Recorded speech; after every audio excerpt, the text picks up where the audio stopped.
Dr. Rajiv Kumar, the publisher Shri Kapila, Dr. Agarwala, Shri Vivek Debroy, Dr. Sanjay Baru, ladies and gentlemen. Always a pleasure to deal with Dr. Rajiv Kumar, whether at a function like this or in a private conversation. I've always found him, whenever I've met him over the last several years, to be extremely focused. That things are not happening as they should is a desire which is always evident from his expression. It's also evident from his writings. He has a huge amount of experience. He's had varied experiences in life. Once on a flight to the United States when he met me, he told me about his endeavors earlier on in his student life, which were entirely of a different kind. But for a person to be honest to admit all that, and then having evolved in a natural ideological process, having worked with academic research groups, with think tanks, with business chambers, having advised governments on policy, he has emerged as a very important and a very sane voice. And I think where one of the areas where we lack, is we need many, many more voices like this. In fact, today morning, I was discussing with somebody present here that one area where we are lacking is across the geography of India, we need many more think tanks. We need persons with conflicting opinions, those who have all the time for themselves, read, write, research, comment, criticize, and then nudge the system. And as we are growing, I think this is just the right time that in the years to come, we need to unleash energies in this one area also. These kind of people have a very key and important role in society. They not only seek to act as advisors to policymakers, they also knock them on the head, try and put ideas in their minds. They try to shake them. Some amongst them get offended, and the others go through those ideas and look for newer points. And amongst these various suggestions and critiques, at least people like me are always able to discover some valuable addition to your own knowledge and thought process. His earlier publication in 2011 was appropriately titled Many Futures for India. There probably was a desire for a greater future, but there was also an uncertainty about the direction of the future. And that is something which he just now commented upon.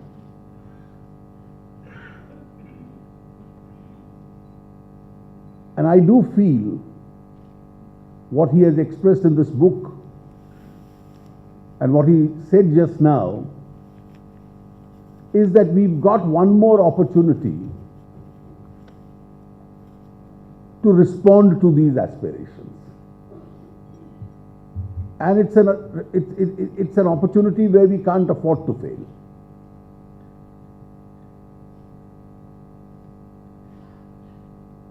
I had an important visitor today, the Deputy Prime Minister of England, and in the conversation with him, I'm sure he would not be offended if I mentioned it publicly, I asked him a question that do reforms or difficult economic decisions cost you votes in England? And he was candid enough to say that in the case of his party, probably did.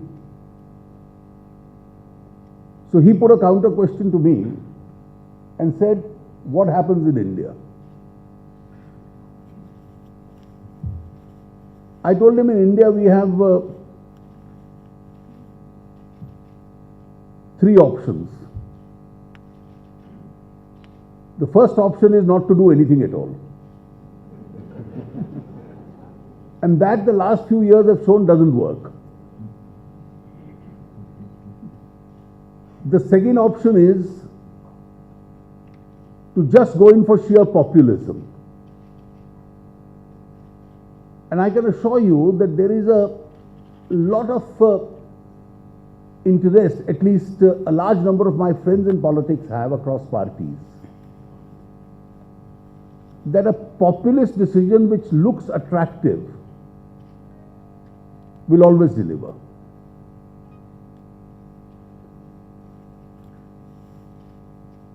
It doesn't necessarily so happen.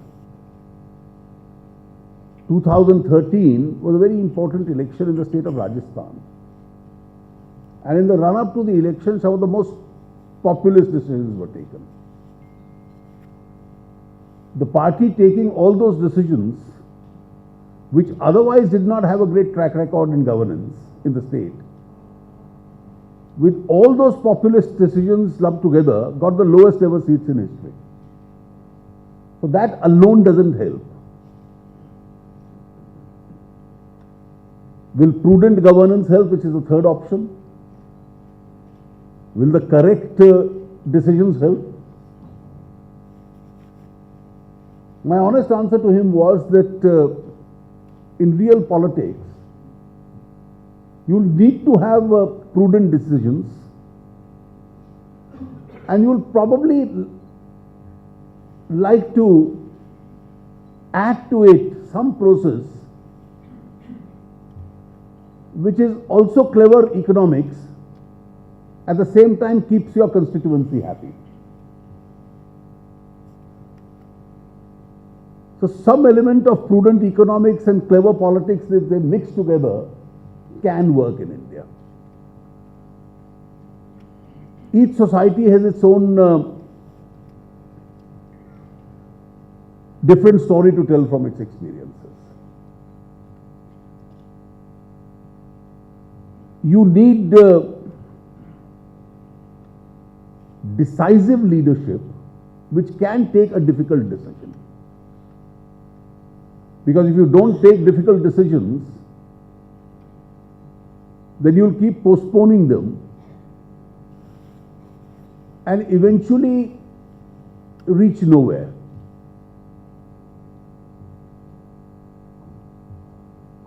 At least in governance, and this is what I learned from the last government, you need to be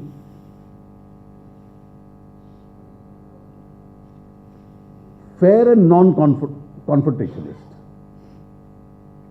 If everything is seen to how do I push my opponents and myself in the other directions, then perhaps decision-making environment gets disrupted. Legislation becomes difficult, parliamentary conduct becomes very difficult. Fortunately, when people speak in terms of a larger parliamentary consensus, I've seen that most economic decisions in this country, including some very difficult reform decisions, are really outside the legislative process. So how many decisions are there for which you actually have to go to legislation? Currently, I see the insurance bill is pending. Even for infrastructural investment in the railways, you don't require a legislative change. It's only when you go to operations you require a legislative change. Maybe for any kind of a labor law regime, you'll require a legislative change. But for most other initiatives, you don't require a legislative change.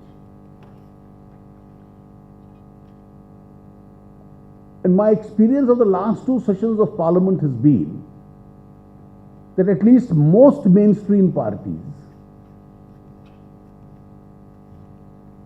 if logically explained to them, have been in support of some of the changes which you want to bring about. I saw foreign investment in defense didn't invite any form of serious criticism. Even a few suggestions that I made about rationalizing subsidies. When I asked the leader of the largest party in opposition in the Lok Sabha whether he and I were entitled to be subsidized,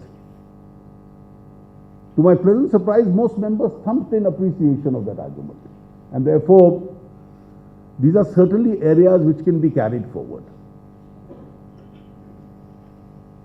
I think a lot depends on those who conduct the affairs of the government. I have met a very large number of leaders of the last government who are almost as critical of the land bill as your book is. And it's only now that I find that chief minister after chief minister, including Congress chief ministers, are now realizing where the shoe pinches. In my other capacity in the defense ministry, issues have come to confront me where I suddenly realized that defense is not an exempted purpose. So in the list of exemptions which have been brought out, so if we need to create a new military cantonment or we need some part of a land for a port for the Navy or for the submarines, we have to go through this long process under the Act, which may or may not provide us with land. If you re-examine the law today, national security or defense is not an exempted purpose. It's, however, an urgency provision. So which effectively means during war you can go and immediately, without following the procedure, acquire land, but under normal times for defense or national security, it's not an exempted purpose. I am still in doubt. I have not been able to convince myself after reading and rereading the law whether affordable housing, I am not talking of luxury housing, affordable housing is an exempted purpose. And therefore, if affordable housing is not an exempted purpose, then needing land for that, which is so vital to India's development itself, may lead to a large number of difficulties. Some of the challenges we actually faced are in terms of a negative sentiment. Fortunately, that's going behind us. There are a lot of taxation issues. We've tried to address some of them. To address many others, it's still a responsibility on us. We have to continue with speeding up the decision-making process. And I do believe that Indian economic decision-making has many challenges. Fortunately, within the government, in this government, there are no internal resistances. The support system within the government is strong.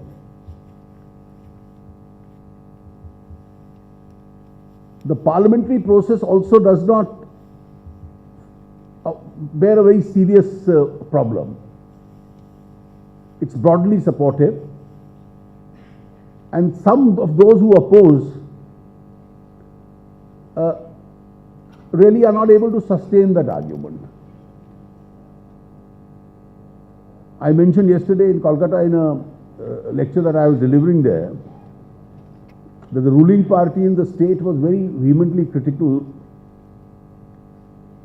of increasing for FDI in defense. And when I tried to reason out with their MPs separately, they said, well, our party is in principle opposed to it. So I went to Calcutta and asked them yesterday, what were you doing in Singapore then? So they also realized that they require resources as an additionality of resource required for more and more economic activity. And I illustrate this not to score a point, but really that most people are now realizing the limitations of that. I think the challenge is great, but I would expect thinkers and writers like you to keep on writing, keep on giving ideas, keep on,